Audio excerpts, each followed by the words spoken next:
弟兄姐妹平安，欢迎收听迦南之声，我是刘应艳牧师。5月20日，领人出致命漩涡的是你。今天读的经文记载在士师记19章到21章。RPG 我们要祷告的经句记载在阿摩司书7章2到3节。我看见蝗虫飞来，把地上的农作物全部吃光。于是我说，至高的上主啊，求你饶恕你的子民，他们又渺小又怯弱，怎么受得了呢？上主的心软化了，他说，那么你所看到的事免了吧。我们是不是曾经在新闻中看到那游泳的选手不慎落入水中，仍然会溺水而亡呢？那是因为水中有死亡的漩涡，顷刻夺命。滚水坝就是呢，水从高处往下掉直线性的时候，就有形成一股力量，就是所谓的滚水坝。那么为什么这么危险呢？如果不慎落入这个滚水坝，是不是有机会逃脱呢？有机会。那么那办法是什么呢？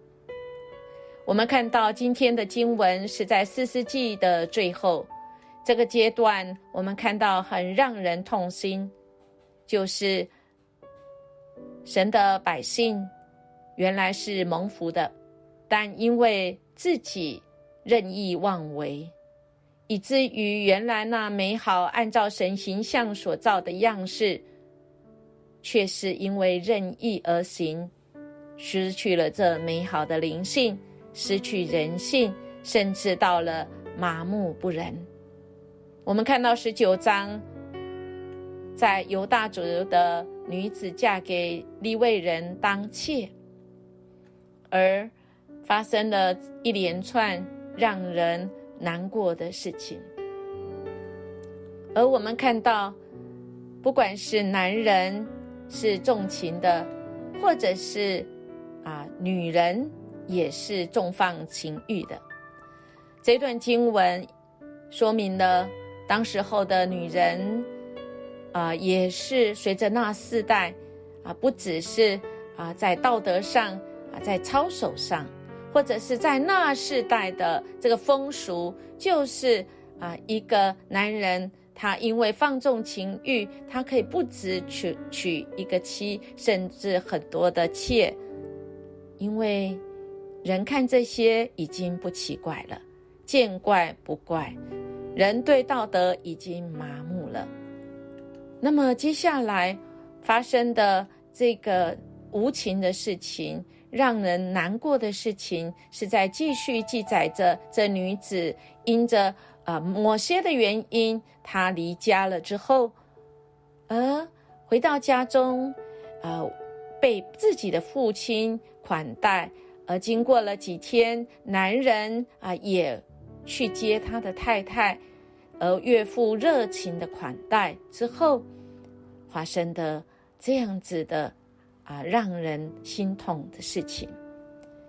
我们看到接待的人他们是有他们的传统，他们的祖宗都是这样做的，也就是太阳落下的时候这个利未人一家在街头上露宿，而我们看到这个基比亚的这个匪徒呢，他们也是放纵情欲，任意而行，他们专门欺负那些过路的人，不管是不是有人收留，或者是已经在人家家做客，他们就是好男色。不管从前所多玛的戒，也不管什么摩西的律法，他们不达到目标就不休止。看到人不能控制自己的性欲，就像是洪水猛兽，令人这个胆寒接下来的20章，这样子的堕落，其实应该已经知道错，但是错而不改，造成更大的错，更不可弥补的错。基比亚人所犯的大错引起以色列全民的共愤啊！他们想要来对抗这个恶，他们一起齐声说，他们要如同一人一样，从但直到别斯巴，以及往住在基列地的众人都出来了。这就是齐心的表示，他们想要对抗这个恶。那时的人虽然任意而行，但对这样的事情，人人都觉得这是大恶，非对付不可。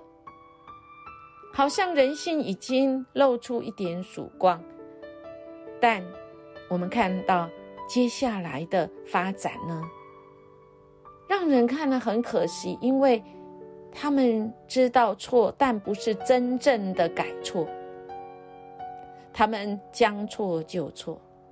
我们看到便雅悯人不肯听从弟兄们合理的要求，将罪犯人交出来，他们不肯认错。我们也很奇怪，明明是一件错的事情，为什么不肯听弟兄的话呢？当然这个跟面子有关啊，还有护短啊。我们家的人，我们这支族的人就包庇罪啊，被人所搜索，被人家说这个利用了。所以便雅悯呢，他们就也积极这个兵力，他们就跟以色列作战起来了。谈判破裂，战争爆发，伤亡就惨重。前2日呢，以色列人死了4万人，便雅悯人死了1000人。哇，便雅悯人感觉是很厉害的啊，以寡敌众啊，还大胜啊，怪不得他们不肯认罪啊。可是呢，最后的胜利在神的手中啊。这样子的循环之下，导致的最后这样子支族跟支族当中的战争、任性、任意的后遗症，就是他们要付出代价。在第3次他们征战的时候，便雅悯支派几乎灭族了。而当杀戮之后，众人后悔了，因为便雅悯支派只剩下600人，以色列人中几乎已经要缺了一个支派，本来是完美的家族，从此不再是啊。又因为征战的时候，众人都向神发誓，不将女儿嫁给便雅悯人当妻，因他们所作所为真的令人恨之入骨。现在眼前的他们几乎灭族，剩下600人孤单无妻，叫人心酸。但他们没有回转归向神，而是觉得自己有办法，想要补救的办法。而他们补救的办法是怎么样？是去找一个基列雅比人来借着这个来成为一个办法。这根本不是办法的办法。基列雅比人受惩罚，因为他们没有派兵去攻打便雅悯，他们没有去对付罪恶。当众人都齐心去对付罪恶的时候，若有人不同心，就成了那个漏洞。真的是可惜啊，感觉好像这个解决了问题，其实是带来了更大的问题。这就是人在拼凑当中，人在生命的这个想要找办法当中，如果没有上帝的介入，是任意而行，没有让上帝居首位掌王权的话，那么我们的人生这个拼图就会一错再错再错。士师记就是告诉我们，这个罪恶的漩涡像致命的漩涡，他们原来高高在神的宝座，但因着罪恶急速落入那最底层的罪孽深渊，就像滚水坝一样。那个吸力是使人无法逃脱，那个死亡罪恶的吸力无法使人逃脱，唯有主的圣灵像一股力量像一股气，把人甩出那个漩涡当中，才有力量再次来获救。亲爱的弟兄姐妹，我们看到士师记的结束，好像是很无望，好像觉得很绝望，是不是就像我们现在一样呢？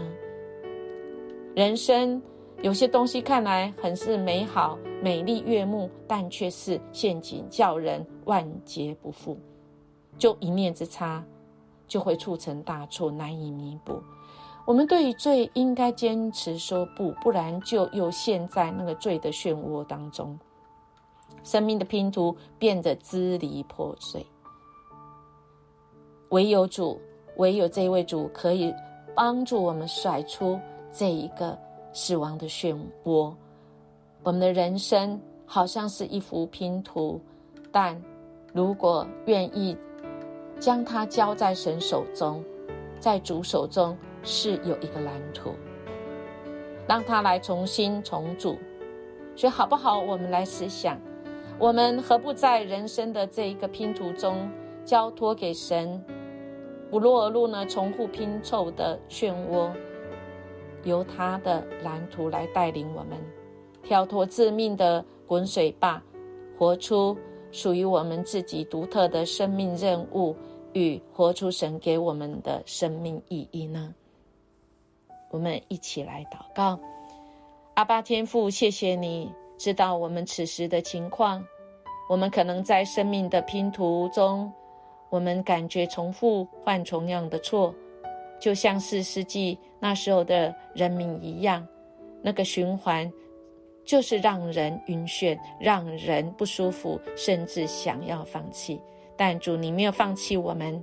主啊，你要介入我们的生命。主啊，你使我们甩出那个死亡的漩涡，而是有永生的盼望迎面而来。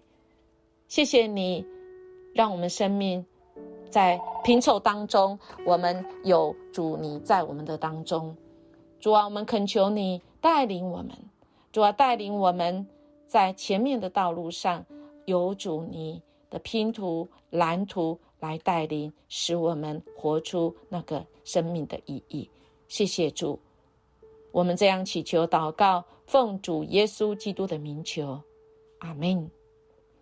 音乐牧师祝福您，在生命中总会有那个铃声，提醒我们这铃声是从神来的警戒。